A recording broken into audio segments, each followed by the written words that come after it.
Kant's understanding of aesthetics. As we saw earlier, Kant in his book Critique of Pure Reason addressed the principles of the sensory world alongside the principles of theoretical reason. The fundamental question of this first book of Critique is, what is knowledge? With Critique of Practical Reason, he developed a universal understanding of morality, starting from the human being as a free being with will. The fundamental question of this second book of Critique is, what is good?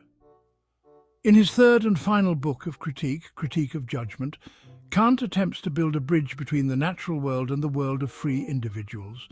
With this final book of Critique, he seeks an answer to the question, what is beautiful?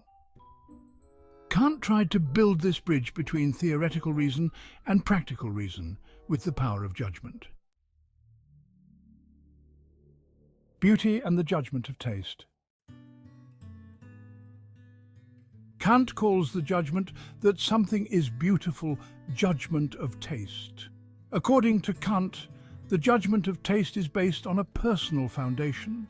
In other words, the judgment of taste is not a judgment that gives us information, but a judgment that expresses feelings. Therefore, having knowledge about something and thinking that something is beautiful are different things.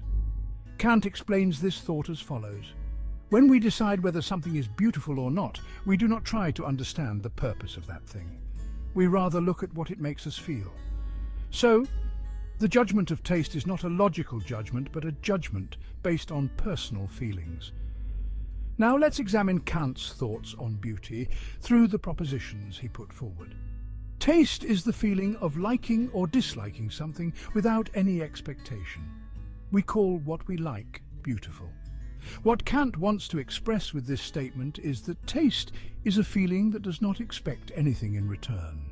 For example, we want to obtain something that is useful to us, but we do not feel such a desire towards something beautiful, such as a work of art, because, according to Kant, what we feel towards something beautiful is just a feeling of admiration. Therefore, expecting benefit is a situation that disrupts the aesthetic understanding. Beauty is what is generally pleasing. When Kant says generally, he points out that there cannot be arbitrariness in taste, because according to Kant, there are also some rules in the field of aesthetics. These rules in the field of aesthetics force us to exhibit a certain attitude towards beauty. However, according to Kant, these rules in the field of aesthetics are different from the rules in the field of logic. The rules in the field of logic proceed through concepts, but concepts are not important in the field of aesthetics.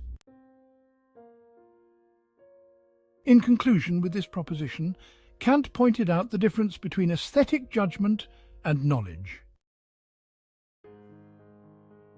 Beauty is the appearance of purposiveness in something that is perceived without a purpose.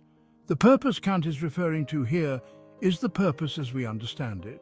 For example, when we look at something beautiful, we do not think about why that thing was made. We only look at whether we like it or not. We evaluate the shapes of a sculpture, the harmony in a piece of music, according to ourselves. According to Kant, the shape and order in something we find beautiful makes it comprehensible to us. Beauty is that which is cognized as the ground of a necessary liking.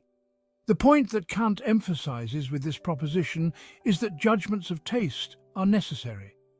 According to Kant, there are also some rules at the basis of judgments of taste. In this case, it can be said that Kant would object to the saying, there is no accounting for taste. Because according to Kant, judgments of taste are based on universal rules. However, even though we think that what is beautiful to us should be beautiful to others, according to Kant, we cannot prove this to others. Because judgments of taste stem from our personal feelings, not from our ability to know. In this episode, we discussed Kant's understanding of aesthetics within the general framework of his philosophy. We learned about the characteristics of judgments of taste, which form the basis of Kant's aesthetic theory.